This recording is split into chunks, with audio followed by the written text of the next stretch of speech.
जनसत्ता संपादकीय गति 110 शब्द प्रति मिनट। Be ready. 3, 2, 1 स्टार्ट।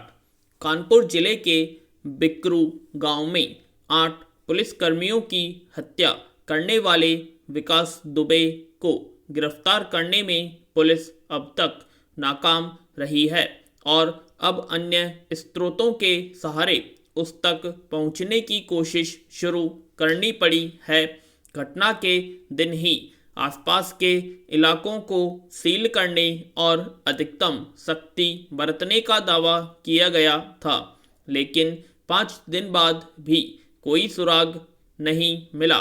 जाहिर है, पुलिस के अपने जाल के अलावा राज्य के खुफिया तंत्र को भी अब तक विकास दुबे के बारे में कोई भी जानकारी हासिल करने में कामयाबी नहीं मिल सकी है।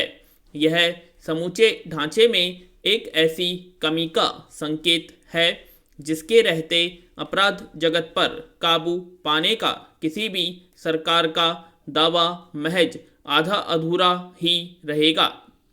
हालात यह है कि शायद अपनी सीमा को समझते हुए ही पुलिस की ओर से विकास दुबे के बारे में सूचना देने वाले को 2.5 लाख रुपए इनाम देने की घोषणा की गई है। यानी पुलिस को उम्मीद है कि इनामी रकम की वजह से किसी अन्य स्रोत से मिली सूचना के आधार पर वह विकास दुबे को गिरफ्तार कर सकेगी। पैरा। निश्चित रूप से यह पुलिस के लिए एक असहज स्थिति होगी कि पहले जहां इनाम की यह रकम 50,000 रुपये थी, बाद में उसमें 2 बार इजाफा करके 2.5 लाख रुपए किया गया।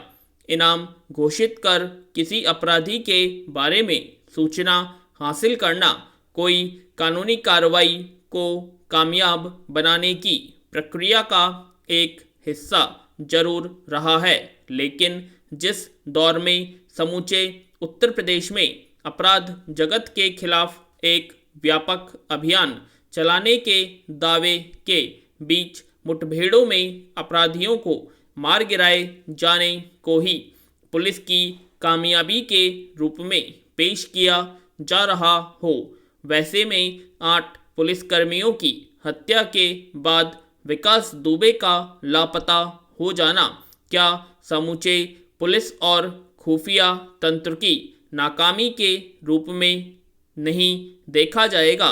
इस मामले में एसओ विनय तिवारी सहित और कुछ पुलिसकर्मियों को इस बात के लिए निलंबित किया गया कि घटना के पहले उन्होंने विकास दुबे से फोन पर बातचीत की थी। यानी आशंका यह है कि खुद पुलिस महकमे के कुछ लोगों ने इस कांड में विकास दुबे की राह आसान की थी। पैरा। एक और खुद राज्य के मुख्यमंत्री यह दावा करते रहे हैं कि अपराध के खिलाफ उनकी सरकार जीरो टॉलरेंस की नीति पर चलेगी।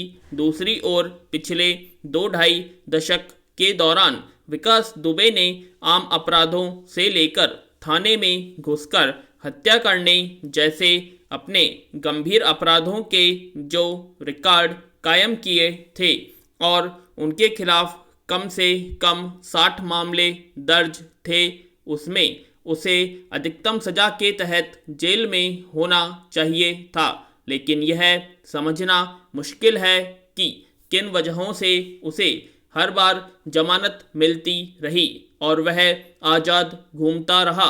हालात यह है कि पिछले हफ्ते की घटना के पहले तक उसका नाम न केवल जिला बल्कि थाना क्षेत्र तक में अपराधियों की शीर्ष सूची में नहीं था। आखिर उसे किसका संरक्षण मिल रहा था? ऐसी खबरें सामने आ चुकी हैं कि विकास दुबे की पहुंच लगभग हर राजनीतिक दल में रही और खुद भाजपा के कुछ नेताओं से भी उसके अच्छे संपर्क रहे। शायद इसी तरह के संरक्षण के दम पर उसने अपराध का साम्राज्य खड़ा किया था, जिसमें उसके इलाके में उसकी मर्जी के बिना कुछ भी करना संभव नहीं था। क्या यह सब सरकार और पुलिस की नज़र में नहीं था? राजनीतिक संरक्षण से लेकर पुलिसकर्मियों की मिलीभगत तक के तार अगर तथ्य साबित होते हैं तो सरकार या पुलिस किस बूते अपराध और अपराधियों पर काबू पाने का भरोसा जता सकती है? पैरा। कोरोना संकट की वजह से दुनिया भर में कामगारों के सामने रोजगार का संकट गहरा हुआ है। बहुत सारे लोगों ने अपने रोजगार खोए हैं। ऐसे लोगों की भी बड़ी संख्या है जो सुरक्षा की दृष्टि से विदेशों से लौटकर अपने देश गए या लाए गए थे, पर अब उनके अपने काम पर लौटने का रास्ता बंद हो गया है। इनमें सबसे बड़ी संख्या भारतीय नागरिकों की है। अब कई देश अपने यहाँ से विदेशी नागरिकों को बाहर निकालने के मकसद से नियम कायदों में बदलाव कर रहे हैं। कुछ दिनों पहले अमेरिका ने अपने वीज़ा नियमों में बदलाव किया था, जिसके चलते बहुत सारे भारतीय सैनिकों के रोजगार जाने का संकट पैदा हो गया। अब खबर है कि कुवैत सरकार भी अपने यहाँ से विदेशी कामगारों को बाहर निकालने के लिए कानून बना रही है। कुवैत में करीब 70% विदेशी नागरिक रहते हैं जो वहाँ के सरकारी और निजी उपक्रमों में काम करते हैं। नए कानून में विदेशी नागरिकों की संख्या घटकर 30% तक करने का प्रस्ताव है, जो वहाँ के अगर यह कानून संख्या पारित होती है तो करीब 8 लाख भारतीय नागरिकों की छटनी हो सकती है।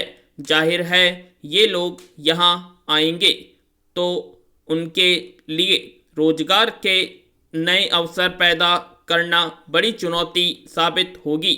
फिर वे वहाँ से जो विदेशी मुद्रा भेजते थे वह भी बंद हो जाएगी। विराम पैरा। खाड़ी देशों के भारतीय नागरिकों के लिए रोजगार के अवसर आसानी से उपलब्ध है। वहाँ न सिर्फ डॉक्टर, इंजीनियर जैसे तकनीकी रूप से दक्ष लोगों की मांग अधिक है, बल्कि बिजली के उपकरण सुधारने, पानी के नल ठीक करने वालों की भी बहुत ज़रूरत है। यहाँ तक कि वहाँ के कल कारखानों, खेतीबाड़ी और घरेलू कामों में अनपढ़ लोगों को भी काम आसानी से मिल जाता है। विराम। कुवैत सरकार के अनुसार वहाँ रह रहे 33.5 लाख विदेशियों में से करीब 13 लाख अनपढ़ हैं या फिर बहुत कम पढ़ना लिखना जानते हैं।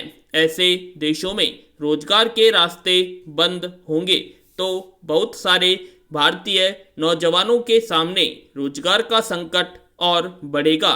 ये लोग खाड़ी देशों में जाकर न सिर्फ अपने परिवार के भरण पोषण का जरिया बनते थे, बल्कि यहाँ बड़ी मात्रा में विदेशी मुद्रा भी भेजते थे। विदेशी मुद्रा के मामले में कुवैत से सबसे ऊपर है।